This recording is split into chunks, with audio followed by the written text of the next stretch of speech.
Hello, my name is Morgan. I just graduated college a couple weeks ago, and now I'm starting a full-time creative job. It was quite challenging to get hired, and I put a lot of time and effort into the process, so I thought I would share some of the things that I learned in this video. Hopefully this will be helpful to anyone who's trying to make a similar transition from school to work, or anyone who's interested in the art or design fields and is curious about what it takes. So a little more about myself. I just graduated from the University of Minnesota with a BFA in graphic design and a BA in art. And I just got hired by a marketing, communications, and media agency in the East Coast for a full-time position.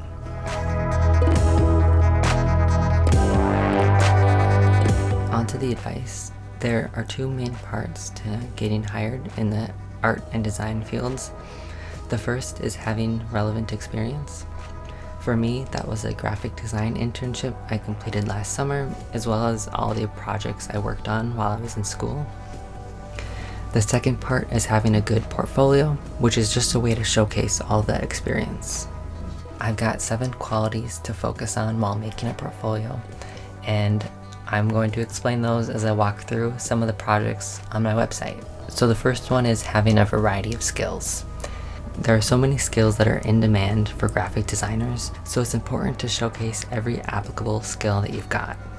For example, I've got projects showing user experience and user interface in digital design, book designs, packaging, logo and brand development, and typography. Showing all of these relevant skills also shows flexibility and a willingness and capability to learn. The second quality is including a variety of projects in the portfolio and presenting those projects as case studies. So it's important to present these projects as case studies because it's a great way to show the process and provide explanations for the design choices that you made. When you eventually go in for a job interview, you'll be asked to walk through a couple of your projects. So already having your projects presented alongside your process will make that so much more easier. When I was interviewing, this was one of the projects that I came back to over and over again. Including the business model and the user flows were a great foundation for the design thinking of this project, and was a great way to show how much thought and preparation went into the problem solving behind this app. I also showed initial ideation and sketches, black and white wireframes, initial user interface, user testing, and the final result. Companies and agencies want to get a feel for the way you work, and showing your process makes it really easy for them to visualize how you might fit onto their team. It also gives a lot of credibility to you as a designer and a problem solver. On a similar note, it's important that every project reflects the qualities that every employer is looking for. Typically, a cover letter is what's used to convince an employer to interview you and hire you. But as a designer or an artist, a portfolio is your chance to communicate those qualities and how you might match the requirements and qualities listed in the job description. Qualities that I tried to emphasize in my portfolio were hardworking, passionate, dedicated. So this was my senior thesis. I designed 5 book covers as well as promotional materials to go alongside them.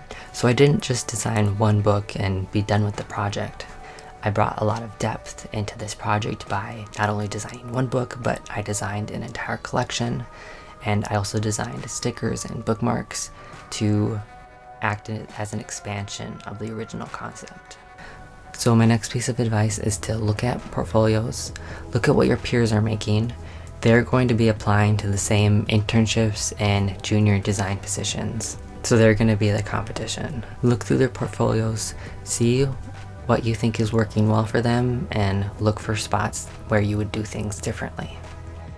One pattern that I noticed when I was doing my research was I noticed a lot of packaging projects related to beverages or personal care items. So I try to take every opportunity to do something a little different, and that even applies to the concepts behind the projects themselves. So in this instance, instead of doing beverages or beauty care, I did packaging for an art supply.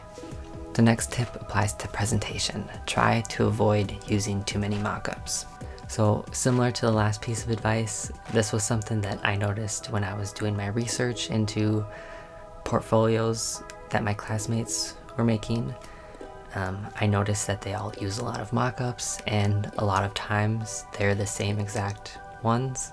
So to me, a portfolio with a lot of mockups always seems like it's maybe compensating for designs that weren't ever actually printed or produced, or ones that were printed and didn't look good.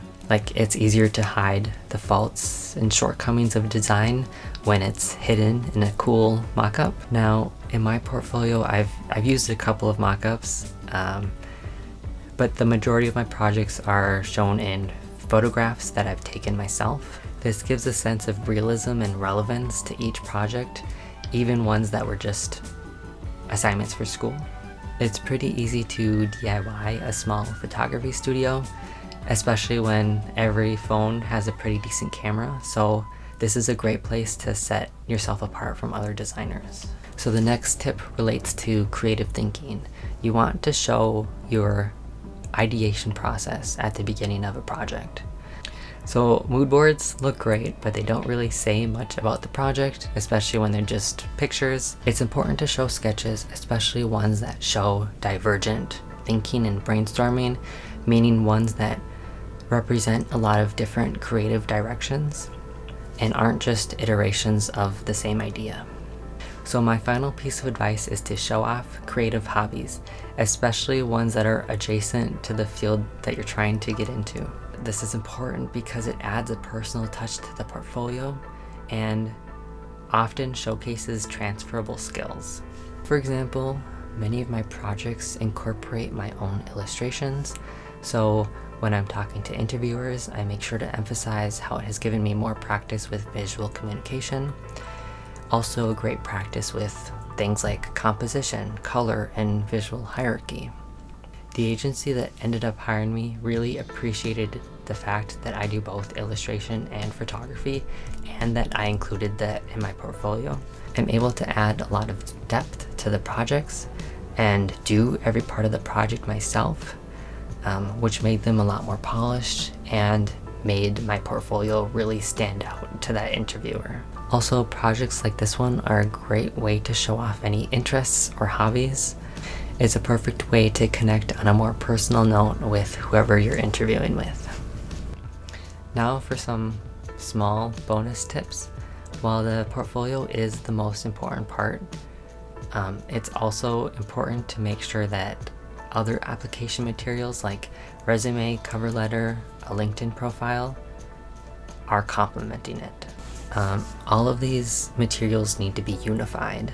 So you don't necessarily need your own logo or branding, but they should all be cohesive. I took elements from my website, like the black header, the blue accents, and the typography, and applied that to the rest of my materials. Also, details matter. Make sure there aren't any typos anywhere, and be sure to include your portfolio as a hyperlink in the rest of your documents. Finally, apply to a lot of jobs. I ended up submitting more than 36 applications. While I was hoping to end up with some sort of junior graphic design position, I applied to a lot of different job roles, like internships, both related to graphic design specifically, as well as user experience, user interface, communications, art direction, creative services, and visual design. So out of 36 applications, I did 6 phone interviews / initial screenings. I had interviews with 4 locations. 2 of those locations had me do video interviews with 3 additional people, and then from those 2 places I got 2 offers. So I was really lucky to get those 2 job offers and eventually get the one full-time job that I currently have.